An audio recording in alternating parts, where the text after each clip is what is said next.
kepada teman-teman yang berhasil mencapai gelar cum laude ya, tadi disampaikan, dan salah satunya juga tadi apa namanya Daniel ya, Daniel Raharjo, luar biasa, IPK-nya 3,9, dan saya tadi ngelihat di Scopusnya sudah 4 publikasi internasional, luar biasa. Dan untuk hal itu saya sudah update status Instagram saya untuk keberhasilan Daniel. Silakan kalau ada mau ngasih like, silakan ditunggu like-nya. Dan kalau kalau belum memfollow saya, jangan lupa hari ini follow ya untuk yang lulusan yang sekarang. Terima kasih ya, nambah-nambahin lah. Ya, pertama saya sampaikan bahwa teman-teman semua harus mensyukuri keberhasilan hari ini. Ya, ini saya bilang. Walaupun perjalanan Anda masih panjang untuk menjadi seorang dokter. Tadi disebutkan dari perwakilan dari Anda ya, memberikan sambutan tadi Pasya Rizky Putri menyebutkan bahwa hari-hari ke depan memang hari-hari yang sebenarnya mengasihkan buat Anda semua gitu ya. Karena apa? Karena sebelumnya kan Anda lebih banyak di RIK ya, mungkin banyak diskusi, belum terjun langsung. Nah, sekarang pun sebagian kan juga sudah masuk di klinik. Itu merupakan hari-hari yang memang harus Anda nikmatin. Ya, bertemu dengan pasien. Anda mau jadi dokter ya bertemu dengan pasien gitu ya. Nah, mesti saya sampaikan, kadang-kadang mahasiswa ini atau koas ini suka milih-milih. Saya nggak mau jadi dokter penyakit dalam. Jadi ketika ada di bagian penyakit dalam itu, waduh bete terus. Jangan. Karena ketika Anda jadi dokter, apapun nantinya, ya pertama mungkin Anda kan untuk jadi dokter internship dulu nanti, itu semua kasus bisa ketemu dengan Anda. Bisa kasus kulit, bisa kasus THT, ya mata, ya penyakit dalam, jantung, paru, ya semua penyakit bisa ketemu sama Anda waktu internship. Oleh karena itu saya sekali lagi mengingatkan, Anda harus benar-benar memanfaatkan sisa waktu untuk menjadi dokter ini dengan benar-benar belajar. Ya, artinya belajar bagaimana pasien-pasien tersebut. Saya ini saja yang sudah 30 tahun, yang sudah 32 tahun jadi dokter, saya masih belajar dari pasien-pasien saya. Karena pasti ada hal-hal yang artinya saya juga mesti berpikir keras, kenapa kok pasien ini bisa terjadi seperti ini gitu. Dan terpaksa saya juga mesti buka buku misalnya untuk suatu kasus yang memang cukup complicated misalnya. Dan ada kasus-kasus yang memang tidak diduga-duga gitu. Apalagi kan pemeriksaan juga semakin canggih, obat-obatan juga semakin advance misalnya. Oleh karena itu, jadi kita bisa lihat di situ bagaimana respon pasien tersebut dengan obat tersebut. Jadi sekali lagi saya mengingatkan kepada teman-teman semua yang barusan hari ini di wisuda ya, untuk pertama Anda mesti syukuri dulu posisi seperti saat ini ya, Anda bersyukur dulu, alhamdulillah Anda bisa sampai di sini sebagai sarjana kedokteran, dan itu nanti akan syukur itu sebenarnya Anda memberikan energi positif buat diri Anda gitu loh. Anda mensyukuri itu gitu ya. Terima kasih, ini otak saya, tangan saya ya, semua yang ada di dalam tubuh saya itu saya syukuri, saya berhasil sampai di sini. Dan ini membuat lagi energi positif untuk Anda berjalan lagi untuk menjadi dokter 2 tahun ke depan. Nah ini dia ya, jadi 2 tahun ke depan ini. Dan saya sampaikan tadi, tidak boleh pilih-pilih. Saya mau jadi seorang dokter kulit, jadi saya senangnya kulit, tidak bisa. Anda mesti belajar semuanya, karena sejatinya mau jadi dokter apapun pasti berhubungan. Pasti berhubungan. Misalnya, ya saya ambil contoh aja, misalnya pasien-pasien ya, bukan kebetulan topik saya, pasien-pasien dengan GERD. Bisa aja pasien itu datang, mungkin problemnya di THT, suaranya serak gitu loh.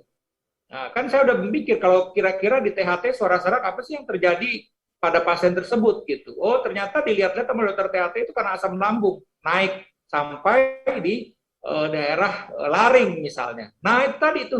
Kalau saya tidak suka dengan THT pada saat saya lihat itu kasus tersebut, misalnya saya tidak benar-benar belajar waktu saya di THT, mungkin saya berpikir kayak apa itu yang namanya laring, kayak apa kalau itu suatu terjadi peradangan. Tapi karena saya juga saat itu benar-benar menikmati waktu saya masuk THT, ketika ini berhubungan lagi dengan penyakit yang saya dalami saat ini berhubungan dengan THT, saya ingat apa yang terjadi. Jadi ini kira-kira contohnya, di mana Anda harus benar-benar setiap modul-modul yang ada, tahapan-tahapan yang ada itu harus Anda nikmatin gitu loh ya, Anda nikmatin.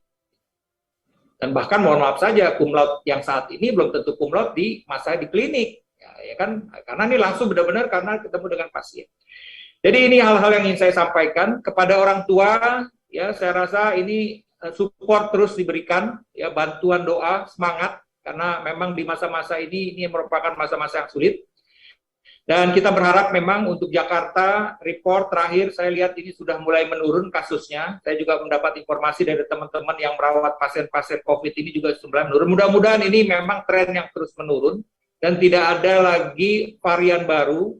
Ya, puncaknya Jakarta kayaknya udah mulai menurun, tapi tetap kita mesti waspada. Alhamdulillah di masa gelombang ketiga ini Anda tetap masuk, ya, karena memang ada dokter Ria di sini, ya, anaknya ini.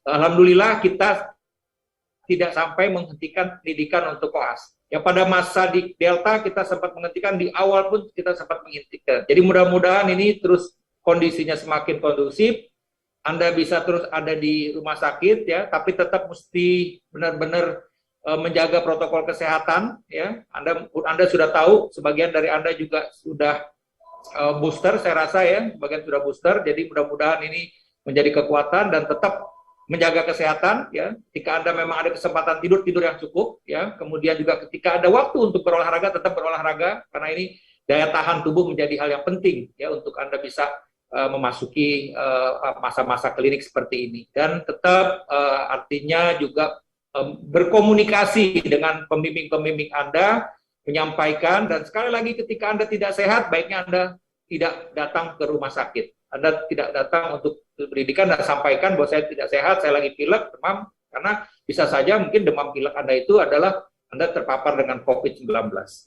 Baiklah, tentu kepada para guru besar, para dosen, para pembimbing, ya, yang sampai saat ini terus berkomitmen tinggi, ya, mengantarkan mahasiswa kita sampai jenjang esket ini, ya, mudah-mudahan terus. Dan saya sekali lagi menyampaikan kepada Anda, nanti di klinik Anda bertemu dengan dokter-dokter yang hebat, para klinisi-klinisi yang hebat. Jadi ketika Anda punya kesempatan untuk berdiskusi, jangan ragu untuk berdiskusi. Ya, Anda harus, kalau di kesempatan untuk bertanya, jangan ragu untuk bertanya. Karena umumnya mereka itu adalah dokter-dokter yang sudah puluhan tahun jadi dokter, pengalamannya luar biasa. Jadi Anda harus benar-benar menggali, ya, apa pengalaman-pengalaman dari para dokter-dokter itu ketika ada di klinik.